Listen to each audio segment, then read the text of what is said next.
नहमदुहु व नसल्ली अला रसूलिल करीम अम्मा बाद। सदर जलसा हज़रात उलमाए कराम, मुअज़्ज़ज़ सामीईन, अज़ीज़ तलबा, मदरसे के असातिज़ा व इंतज़ामिया, वक्त के माना, तारीख़ और उसके अहकाम पर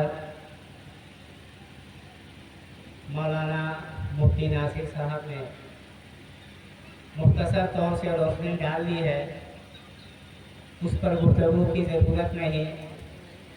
आगे की कुछ बात सुनी जाए। जब हिंदुस्तान आज़ादी के आखिरी मरहले में था और अंग्रेज़ों की साजिश की वजह से मुल्क वतन की तक़सीम का मसवरा पेश किया गया, तो यहाँ से बहुत सारे लोग पाकिस्तान जाने का इरादा कायम किए। उस वक्त जमीयत उलमा हिंद के अकाबिर, उनके बानियान और ज़िम्मेदारों ने यह आवाम से गुजारिश की कि आप अपना मकान या अपनी ज़मीन का कुछ हिस्सा मुसलमानों के लिए वक्फ करते जाएं, नहीं तो उसके ऊपर बाद में चलकर हुकूमत की गलत नज़र हो सकती है, उन ज़मीनों को कब्जा कर सकती है। शेखुल इस्लाम रहमतुल्लाह अलैह ने नारा लगाया कि 10वां हिस्सा वक्फ करो। चुनांचे वक्त का सिलसिला शुरू हुआ। मैं आप हज़रात को बतला दूँ कि इस मुल्क में सबसे ज़्यादा ज़मीन हिंदुस्तान के आर्मी और फौज के पास है, उसके बाद मुल्क के रेलवे के पास है, और तीसरे नंबर पर वक्फ बोर्ड आता है कि वक्फ बोर्ड की ज़मीन है। जब मुल्क आज़ाद हुआ तो इन औकाफ पर मरकज़ी हुकूमत की तरफ से तो कोई ऐसी पहल नहीं हुई, लेकिन रियासती गवर्नमेंट ने रियासती हुकूमत की तरफ से वक्फ बोर्ड बनाया गया और उसके चेयरमैन ज़मीर फरोश, इस्लाम फरोश, मिल्लत फरोश को तलाश करके उसका चेयरमैन बनाया गया।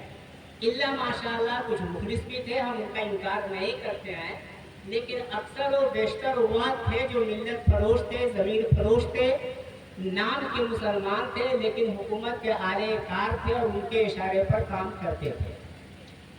चुनांचे उन लोगों ने चेयरमैन के ज़रिए से उन ज़मीनों को किराया पर दिया गया, लीज पर दिया गया, बेच दिया गया, फरोख्त कर दिया गया, गासिबाना कब्जा करार दिया गया। बहुत सारी ज़मीनें इस तरीके से बर्बाद होती हैं। जब ये लूट खसोट का सिलसिला शुरू हुआ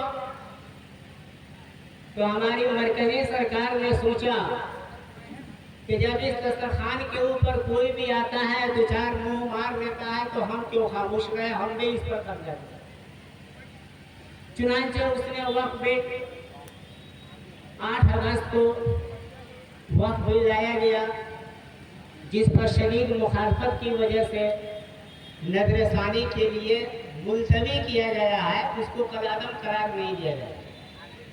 ज़रूरत इस बात की है कि हम अपने अंदर इत्तेहाद पैदा करें, मुसलमानों के अंदर मिली शऊर होना चाहिए कि अगर वह वक्फ बोर्ड की ज़मीन पर जिम्मेदार बनाए जाते हैं तो सही उसके औकाफ के मसारिफ में खर्च होना चाहिए। वक्फ बोर्ड की जो आमदनी है, जो ज़मीनें हैं, उसको सही तौर पर अगर इस्तेमाल किया जाए तो मुसलमानों की तालीमी, तरबियती, माशी बहुत सारे मसाइल हल हो सकते। लेकिन आप सोचें, आपको दूर जाने की ज़रूरत नहीं है, खुद सरजमीन ढाका के ऊपर कितनी वक्फ की ज़मीन है, शायद किसी मुसलमान को معلوم ہو، لیکن کیا ان مسلمانوں نے عوام کی زمینوں کا استعمال صرف طلبا کی یتیم غریب تعلیموں کے اوپر ہو رہی ہے؟ اسی طریقے سے میرے دوست پورے ملک کے حالات، ضرورت اس بات کی ہے کہ جو ہمارے ذمہ دار ہیں اس پر غور کیا جائے کہ ہم ان زمینوں کی حفاظت کیسے کریں اور اس کو مسلمانوں کی پسماندگی تعلیمی کے اوپر خرچ کیسے کیا جائے۔ یہ کوشش اگر ہم نے کر لیا اپنے طور پر تو ہم بہت بڑے کامیاب ہوں گے اس اجلاس کو منعقد کر کے۔ نہ تو اس طریقے سے پروگرام ہوتے رہیں گے، چلتے رہیں گے، لیکن مسئلے کا حل بنیاد سے ہوتی ہے۔ کسی بھی چیز کو اگر ہم بروئے کار لانا چاہتے ہیں تو اس کی ابتدا بنیاد سے ہوتی ہے، مینارہ سے نہیں۔ بنیاد کے اوپر ہی مینارے کا وجود ہوتا ہے۔ اس لیے ہم ان کے اوپر نظر رکھیں، جو ان کے ذمہ دار ہیں ان ذمہ داروں سے رابطہ قائم کر کے ملت کی سجھاؤ دے کہ ملت کے آج اور مسلمانوں کے آج بہت ہی برا حال ہے، خاص طور سے تعلیمی بیداری مسلمانوں میں پیدا ہو اور بچوں کے تعلیم کے اوپر وقت کی جائیداد کی آمدنی خرچ ہو تاکہ ہماری تعلیمی کوتاہی اور تعلیمی پسماندگی دور ہو سکے۔ اگر ہم نے ایسا نہیں کیا تو کچھ بھی حاصل نہیں کیا۔ آج بھی ضرورت ہے کہ جتنی قیمتی زمین ہمارے پاس ہے ان زمینوں کے اوپر ہم مقامی طور پر فکر کریں اور اس کو مقامی طور پر بچہ اور طلبا کے خرچ کے اوپر کریں۔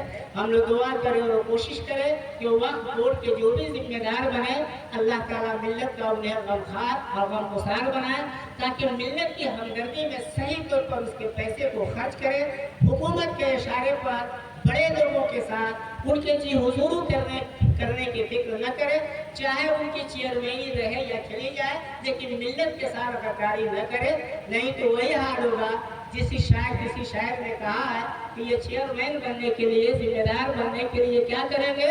وہی طریقے کار اختیار کریں گے جو کہا گیا ہے، کامیابی کی یہی ایک راہ ہے، کامیابی کی یہی ایک راہ ہے کہ پیچھے پیچھے دور ہلاتے جائیے۔ تو میں مسلمانوں کو یہ غیرت دلاتا ہوں کہ آپ حکومت کے پیچھے پیچھے چلنے کے لیے دور ہلا کر چمچہ گیری کرنے کی ضرورت نہیں ہے۔ اپنی زمین اور اسلام کی آواز کے اوپر وقت کی حفاظت کرنے کی ضرورت ہے اور مسلمانوں کی تعلیمی پسماندگی کو دور کرنے کی ضرورت ہے۔ ہم اس کے اوپر کوشش کریں اور دعا کریں کہ اللہ تعالیٰ وقت کے ذمہ داروں کو صحیح طریقے سے نسکولائن پر کام کرنے کی توفیق عطا فرمائے۔ وآخر دعوانا الحمد للہ رب العالمین۔